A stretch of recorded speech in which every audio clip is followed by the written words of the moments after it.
That's a very vivid narrative, but just also to emphasize that we acknowledge as the Alliance the interest that has been generated by our visit to the United States of America. But of course we are people who believe in accountability. We believe in our duty to the people we represent, and it is in that context that we undertake this important pillar of good governance, that is reporting to the people we lead, and also that primarily defines the reason why we are having this important briefing, just to make sure that we account to our constituents and we also account to the people we lead. But I must also emphasize that one of the key partners in the Alliance, the MDCT, is the official opposition in the country. And by being the official opposition in the country and being in Parliament, we automatically are part of government, but in the opposite side. Because government is the ruling party and the opposing party. And we are the part of government that is opposing the government of the day. And it is official. So in that context, we to then undertake a trip. The primary reason for our trip was to first reposition the opposition.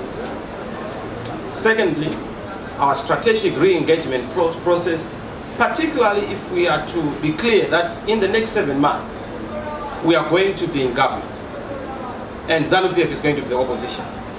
So we cannot call for any measure against our government, which is the government we are going to form in the next 7 months. We are so sure that ZANU-PF is on its way out, and we are on our way in. And for that reason, we need to prepare and plan for the next government. So strategic re-engagement is very important. In fact, we began this process during the inclusive government. I think, Honorable Nune, you remember when you were still minister.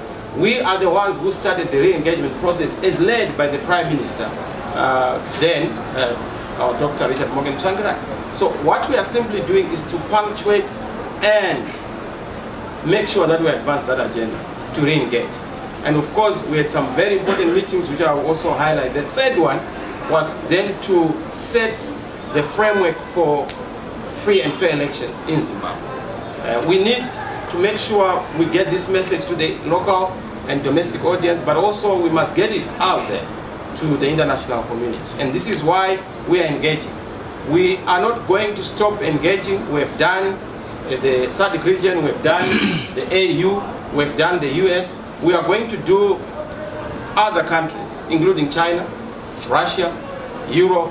We will go everywhere with this universal message to make sure that we give our people a fighting chance, the people of Zimbabwe a fighting chance. We are conscious that for us to be able to achieve what we want to achieve, we must be able to create the necessary networks, the necessary communication lines, which lines have been created. So we are serious in business.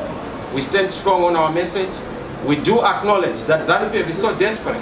They are still in the old mindset of framing the opposition as an opponent, when in fact we are supposed to be looking at each other together as one and looking forward to build our country. Building our country is not going to take the mindset of the old, which is the mindset Mr. Mnangagwa seeks to be perpetuated. So what we are seeing in government is a new face with the old mind. What we are seeing in government is just a new haircut, but the same old systems and the same old head.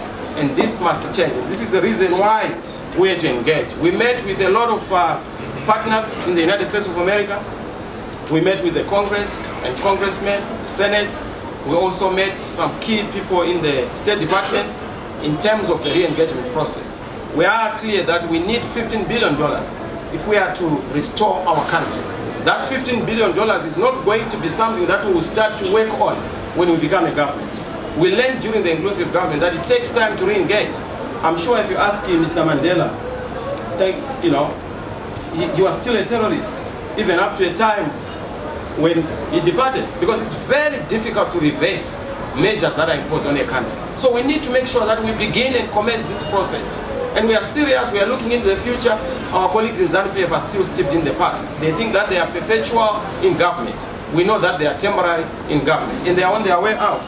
That is what informed that trip. And we make no apologies for the kind of patriotism we have demonstrated during the inclusive government, now and going forward. because we believe that the future of Zimbabwe is in making sure that we remove the Banana Republic tag, we remove the pariah status tag, and we restore our country amongst the family of nations. So we have a statement we have prepared.